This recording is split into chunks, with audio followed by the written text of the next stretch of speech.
but as soon as possible, you want to prepare an email to send to all of your investors that includes a link to the investor recording, to the conference call recording. So I've mentioned this in other episodes, but I'll just say it again really quickly. The email service we use is MailChimp. You can use whatever email service you want. You probably don't want to just make individual emails in Gmail because that's going to take a long time. But again, that's really up to you. And then the conference call software that we use is called freeconferencecall.com. It's free. You just go to freeconferencecall.com. You can get a call-in number. It actually is the same call-in number. Continue to use the same call number all the time. So your investors don't have to remember a new number, and really neither do you. And it allows you to actually record the conference call, so you can download it after the call is over. And that's what you're going to want to use to send to your investors. Due to the scheduling issues, time zones, not every single investor is going to be able to attend the call, even if they are really interested in investing. So you don't want them to either not have the proper information to invest. Obviously, if they don't, then they're probably not going to invest anyways. So a really good way is to send them the recording. Heck, you might have people who didn't want that, when they first sent them the deal, were not interested or maybe didn't have the capital. So they missed a conference call, but then a week later, they won the lottery or something. They got money, or they changed their mind and decided that they want to invest.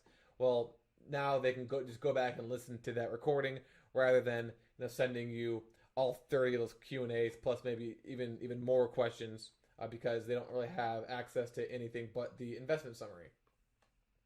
So don't just send out the email to those who attended. Make sure you send it out to your entire email list.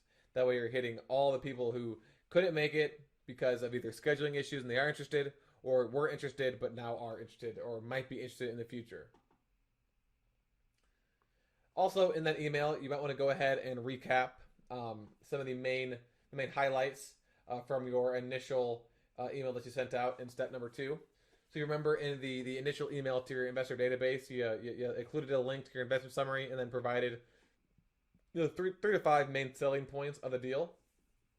So you want to reiterate those in the email to your investors. That includes the link to the conference call. And then you also include any extra information about the deal that has come up between that first email and this email. So maybe you've gotten a inspection report back that came back clean. Maybe you've renegotiated the sale price down. Maybe you secured a low interest rate debt. If you don't have anything new, maybe you just include something about the market. But you always want to include new pieces of information each time you're contacting your investors. Although technically the conference call link is new, but as much new information as possible. The more new information, the better. And then you're also going to want to reiterate the process for funding the deal. Let investors who are interested know how they can actually invest. And typically that is that if they want to invest a certain amount of money, to email you that number, as well as if they're going to be investing as an individual or an entity. And then you can let them know that you're going to reserve a spot for them so that once you're ready to actually finalize the investment with the private placement memorandum, that they are going to obviously have a spot in the deal. So it's more of a first come first served basis and less of a whoever invests the most amount of money. That's what we do. I guess technically you could do it based off of the money, but it's probably better to do it on a first come first serve basis.